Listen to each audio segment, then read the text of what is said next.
I still remember the sound before I remember the words. Not shouting, not crying. Silence. The kind that hits your ears so hard it feels loud. We were all standing in the living room. Too many people, too little space. The ceiling fan was spinning slowly, clicking on every third turn like it was counting down to something bad. My child was beside me, fingers curled tightly into my sleeve, half hidden behind my leg. I could feel their heartbeat through the fabric. Someone laughed nervously. Someone cleared their throat, and then it was said.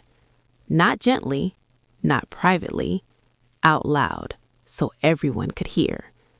They said I was the problem. The room didn't react right away. No gasps, no arguments, just faces turning toward me, one by one, like I was on display. I felt my stomach drop, the way it does when you miss a step in the dark. My mouth went dry instantly. I could taste metal. I had held this family together for years. Everyone in that room knew it, or at least I thought they did. My ears started ringing, but I could still hear the hum of the refrigerator, the ticking clock on the wall, the soft shuffle of feet as people adjusted their stance, getting comfortable watching me fall. Someone nodded. Someone else sighed, like this explanation finally made sense. I waited for my body to react the way it always does, for my chest to explode, for my voice to rise, for the words to rush out of me in self-defense. But nothing came. I didn't argue. I didn't cry. I didn't explain. I just stood there. That confused them more than anger ever could. Inside, everything was happening at once. Shock slammed into me first, then humiliation, then a sharp, burning awareness that my child was watching this, watching me being blamed. I wanted to pull them closer, shield them from the moment, but my legs felt rooted to the floor. I scanned the room hoping, stupidly, that someone would step in. Someone who remembered the nights I stayed awake fixing problems that weren't mine. Someone who remembered who paid the emotional price when everyone else walked away. No one moved. That's when I realized something was very wrong. This wasn't a misunderstanding. This wasn't frustration spilling over. This had been decided long before I walked into that room. I felt it then, the shift, the invisible line crossing behind me, the moment I stopped being the one who holds it all together and became the easiest person to blame. And the scariest part? I knew why I wasn't defending myself yet, but I also knew that when the truth finally surfaced, it would destroy more than just their story. I wasn't always the quiet one standing in the corner, absorbing blame like it was my role. There was a time when I believed family meant safety, a time when I thought love was something you proved by how much you were willing to carry. Becoming a single mother didn't happen the way people imagine. There was no dramatic goodbye, no clean break that people could point to and understand. It was slow. Responsibilities stacked up quietly while support disappeared just as quietly. One day, I realized I was doing everything alone, and everyone had simply adjusted to that being normal. I worked, I raised my child, I managed emotions that weren't mine to manage. I remembered birthdays, smoothed arguments, paid for emergencies, and showed up even when I was exhausted. When something went wrong in the family, the phone rang, and it was always me. Not because I was the loudest, but because I was reliable. I told myself it mattered, that being needed meant being valued. There were nights I sat on the edge of my bed after my child fell asleep, staring at the wall, replaying conversations in my head. I wondered if I had said too much or not enough. If I had handled things better, maybe everyone would be happier. Maybe the tension wouldn't exist. I blamed myself before anyone else ever did. Still, I believed in the idea of us. If I held things together long enough, I thought, the cracks would stop spreading. I made excuses for people when they were cold. I softened harsh words before they reached my child. I absorbed stress so no one else had to feel uncomfortable. And every time I did, The family leaned more heavily on me. They expected strength. They expected silence. They expected me not to break. At first, the changes were so subtle I almost missed them. Conversations paused when I entered the room. Decisions were discussed after they were already made. I'd hear about important moments secondhand, wrapped in casual tones like it wasn't intentional. I told myself I was imagining it. I was tired, overworked, sensitive. But trust doesn't shatter all at once. It thins. It stretches until one day you realize you're the only one holding it. There were moments that should have warned me. The way gratitude slowly disappeared. The way my sacrifices became invisible, then expected. The way concern for me turned into concern about me, spoken in whispers instead of to my face. I noticed how quickly people grew uncomfortable when I was honest about how hard things were. Strength was acceptable, struggle wasn't. So I learned to filter myself, to smile while drowning, to show up composed even when I felt hollow inside. What hurt the most wasn't the workload or the loneliness. It was the belief that I was doing this with them, only to realize I was doing it for them, alone. And somewhere along the way, the story changed. I stopped being the one who kept things stable. I started becoming the one who was too much, too emotional, too involved, too controlling. I didn't hear it directly at first. I felt it in the distance growing between conversations, in the way my concerns were brushed aside, in the subtle looks that suggested I was the source of tension instead of the solution. I kept going anyway. For my child, for the family I thought still existed beneath the surface. What I didn't know then was that while I was holding everything together, someone else was quietly pulling the narrative apart. And the closer I got to exhaustion, the easier it became for them to decide that if something was wrong, it had to be me. The betrayal didn't arrive with shouting or slammed doors. It slipped in quietly, disguised as concern. I didn't realize it at first. I felt it as a shift, an undercurrent I couldn't quite name. People who used to call me directly started speaking around me. Questions were asked without my answers being included. When I walked into a room, conversations didn't stop abruptly. They just adjusted. I told myself it was nothing. Families go through phases. Stress makes people distant. I'd survived worse than awkward silence. The moment it finally surfaced wasn't dramatic. That's what made it hurt more.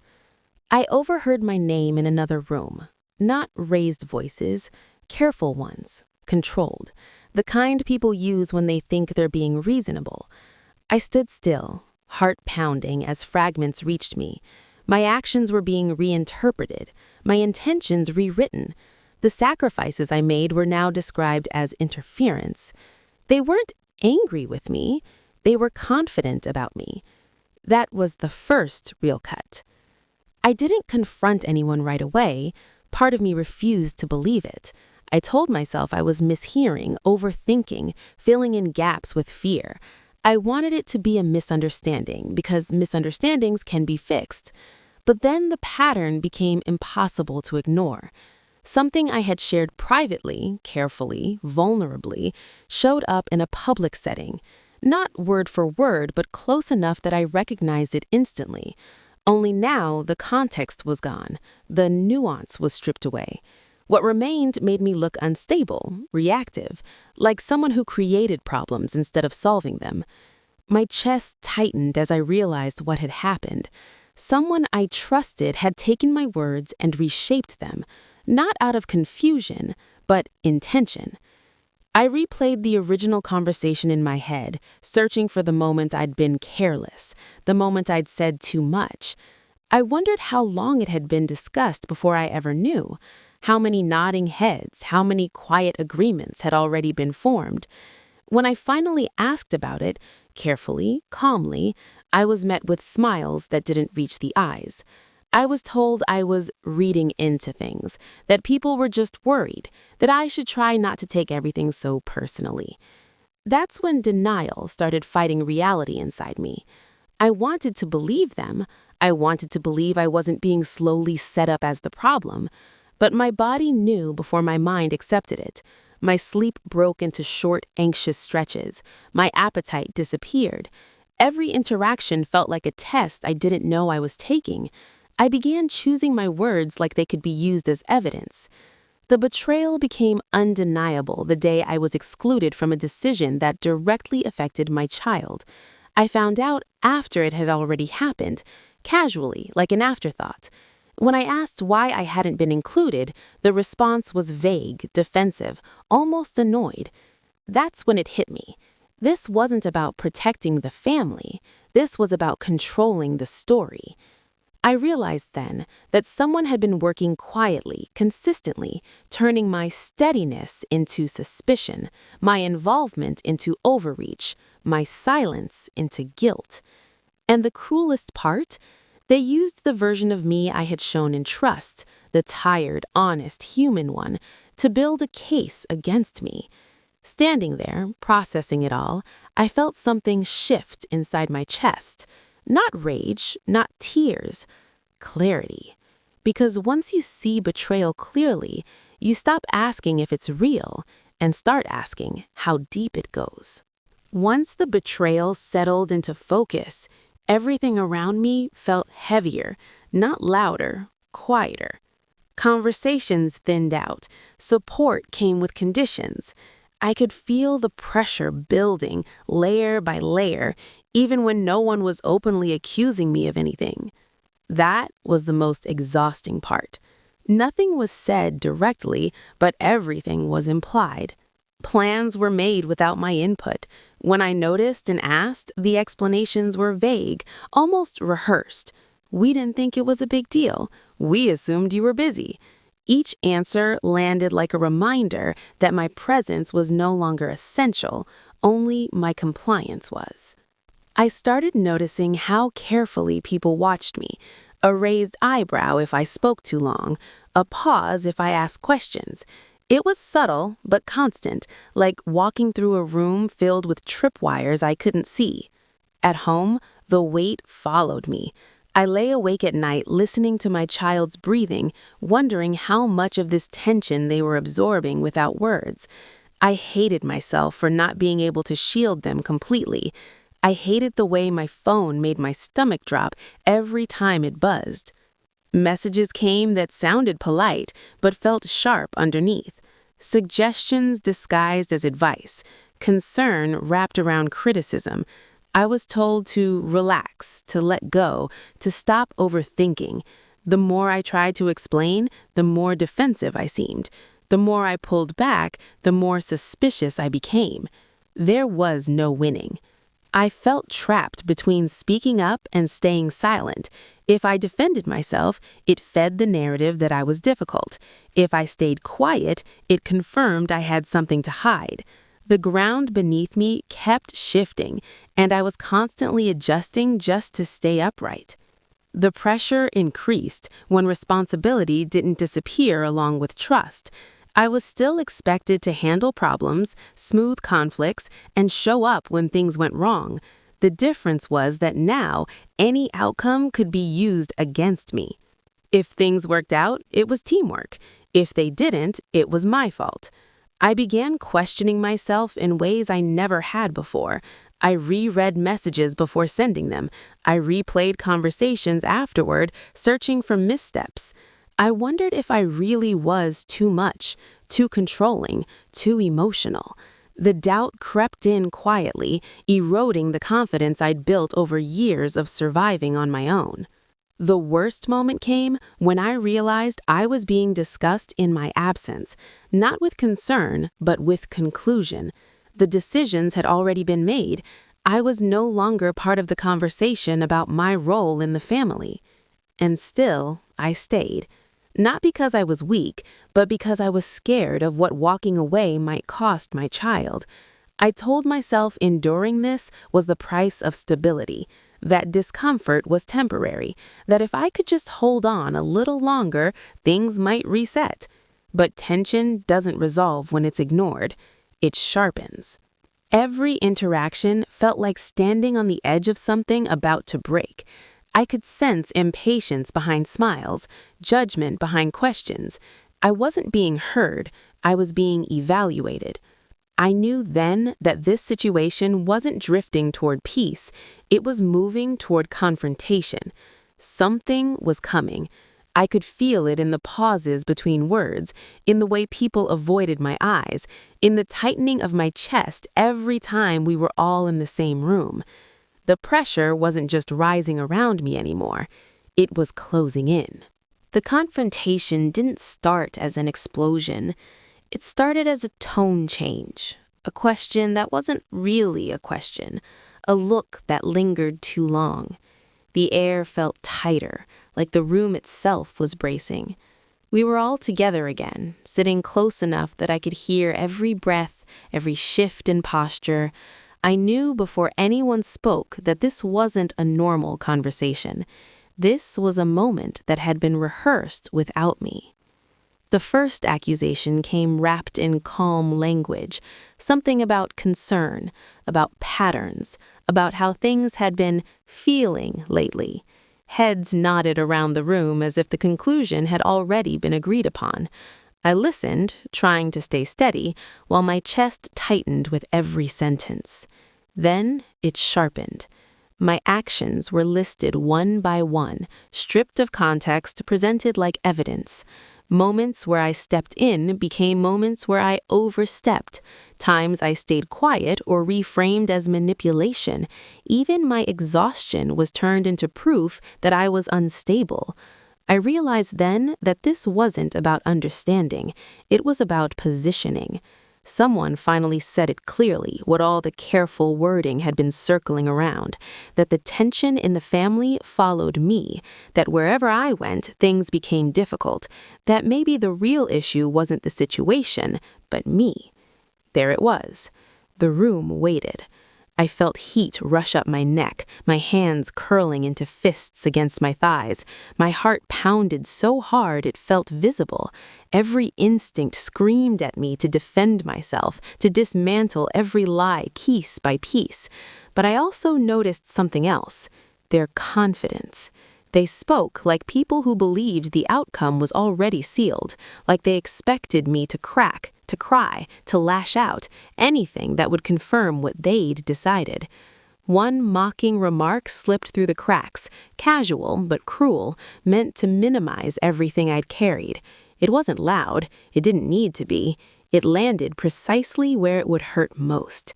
That was the moment I felt myself reach the edge. Not the edge of anger, but of clarity. I saw how carefully this had been built, how long it must have taken to turn support into suspicion, concern into blame. I saw how my silence had been mistaken for weakness, my patience for permission. The room felt smaller, the walls closer. My child shifted beside me, sensing the tension, and something in me locked into place. I couldn't afford to lose control, not here, not now. So I did the one thing they didn't expect. I didn't fight back. I let the accusations hang in the air. I let the pauses stretch. I watched discomfort ripple across faces as my reaction didn't match the script they'd written for me. Inside, I was shaking, but outwardly, I stayed still. That unnerved them. The pressure ramped up when they realized I wasn't giving them what they wanted. Voices grew sharper, the explanations more forceful. They pushed harder, trying to provoke a response, trying to pull me into the role they needed me to play. And with every push, I understood something crucial. This wasn't about resolution. This was about dominance. They wanted me defensive, emotional, small. Instead, I stayed quiet, and that silence became a mirror they didn't want to look into. By the end of it, the room felt drained. Nothing was resolved, no understanding reached, but something irreversible had happened. The line had been crossed. I knew then that whatever came next wouldn't be subtle. The tension outgrown whispers and side conversations. The next shift would be undeniable, and it would change everything. The shift didn't happen loudly. It happened quietly, almost invisibly, while everyone else was busy assuming they had won. After that confrontation, something changed in the way people moved around me. There was less certainty in their eyes, less ease. My silence had unsettled them more than any argument could have. I could feel it in the pauses before they spoke, in the way conversations restarted when I entered a room instead of stopping. They were watching me now. And that's when the truth began to loosen. It started with something small, so small I almost dismissed it, a detail that didn't line up, a timeline that didn't make sense. I caught it in passing, the way you catch a wrong note in a familiar song. At first, I thought I was imagining it. Then I noticed another inconsistency, and another. The story they had built was solid on the surface, but underneath it was rushed. Assumptions stacked on half-truths, confidence covering gaps no one expected to be questioned, because they never expected me to question it. An unexpected message arrived not long after, short, careful, from someone who had been quiet for a long time, someone who had stayed on the edges, watching everything unfold without taking sides. They didn't accuse anyone. They didn't comfort me either. They simply pointed out something I hadn't been allowed to see. That message cracked something open. I went back through old conversations, old notes, old moments I'd brushed aside because I was too tired to examine them. This time, I wasn't searching for what I'd done wrong. I was searching for what didn't add up. And suddenly, it was everywhere. The pressure I'd felt wasn't random. It had been directed. The exclusions weren't accidental. They were strategic. The narrative about me didn't evolve naturally. It was shaped, repeated, reinforced until it felt true simply because it was familiar. I realized then that my silence hadn't protected them. It had protected the truth. Because while I stayed quiet, they spoke freely. They contradicted themselves. They grew careless. They assumed control meant safety. The power balance began to shift, not outwardly, but internally. I felt it first in my body. My shoulders stopped tightening. My thoughts slowed down. The panic that had lived in my chest for weeks finally loosened its grip. For the first time, I wasn't reacting.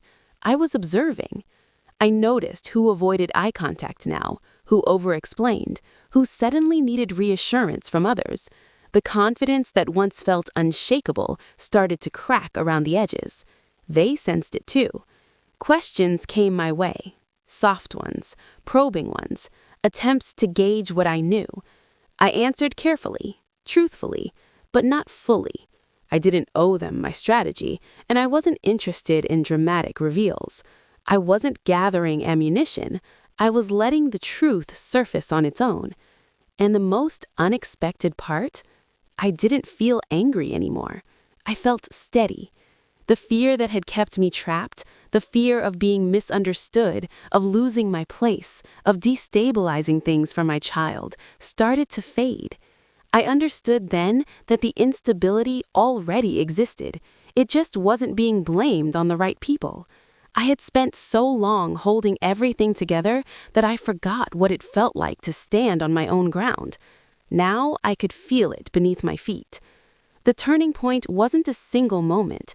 It was a realization. I wasn't powerless because I was silent. I was powerful because I was patient. And somewhere deep down, I knew this wasn't heading toward another argument or private explanation. What was coming next wouldn't need my voice at all.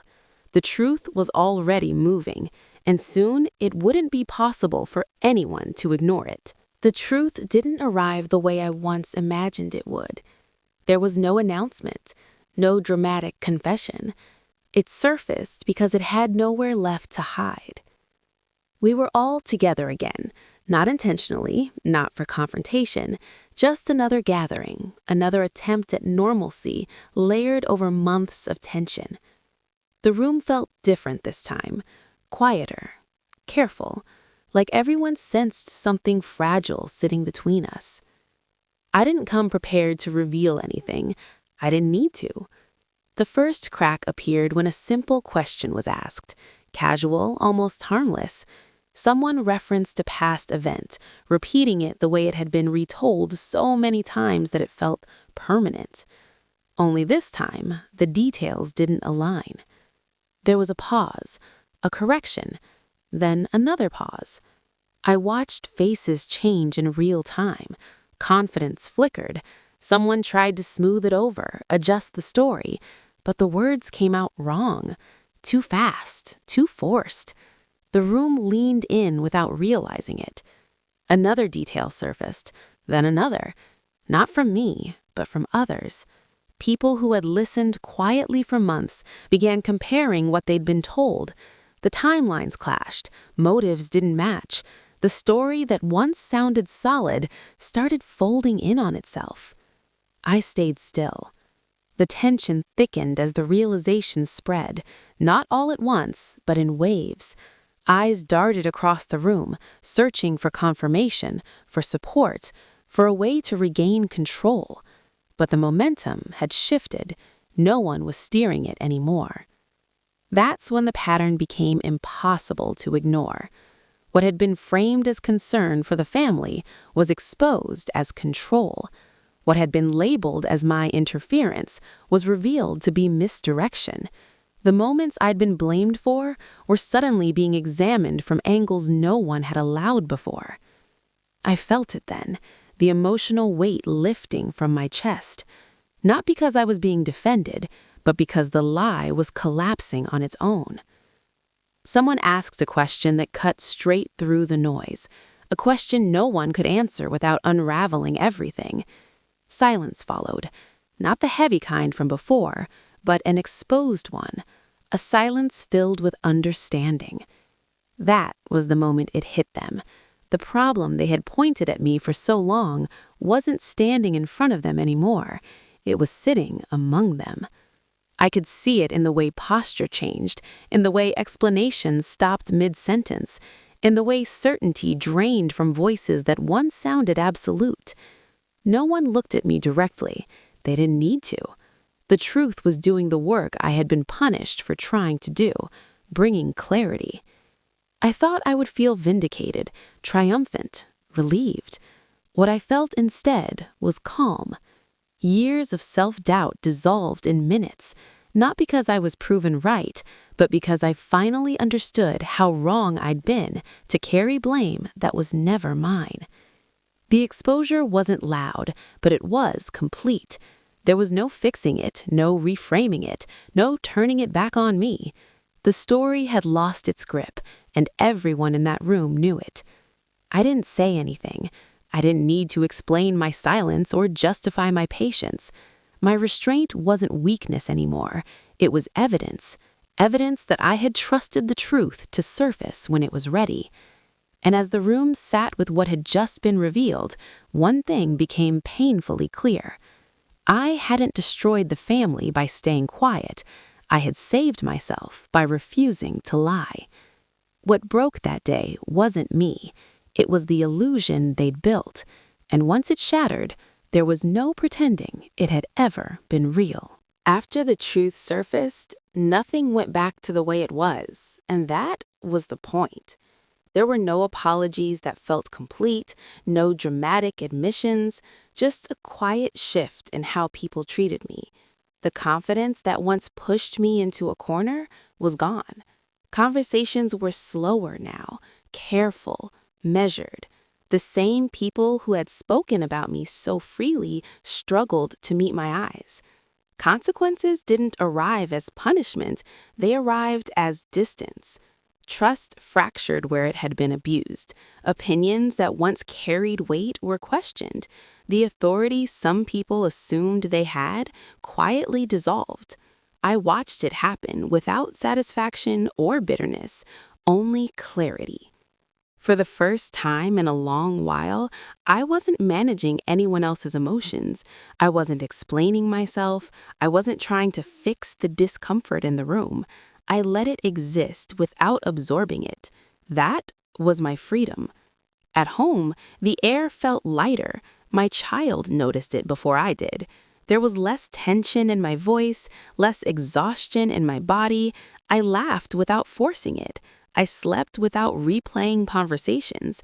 The guilt that had clung to me for so long began to loosen its grip. I realized then that healing didn't come from being understood by everyone. It came from understanding myself. I set boundaries quietly and firmly. I stepped back from roles I had been carrying out of obligation, not love. I stopped volunteering for emotional labor that was never acknowledged, and when silence followed, I didn't rush to fill it. Some people faded from my life, others stayed, but differently, more carefully, with less entitlement to my time, my energy, my explanations. I didn't rebuild the family the way it was before. I rebuilt myself. And in doing that, I showed my child something I never learned growing up, that strength doesn't always look like fighting. Sometimes it looks like standing still and refusing to carry what isn't yours. The story they told about me no longer matters. I don't correct it. I don't defend against it. The truth already did what it needed to do.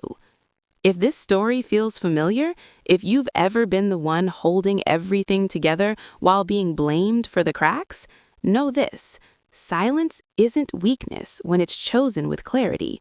Patience isn't surrender when it protects your peace. You don't owe everyone an explanation. You owe yourself honesty. If this story resonated with you, subscribe for more real emotional stories about betrayal, truth, and quiet justice. Comment below if you've ever been blamed for carrying too much alone. Share this story with someone who needs to know they're not the problem. They're just tired of being strong for everyone else.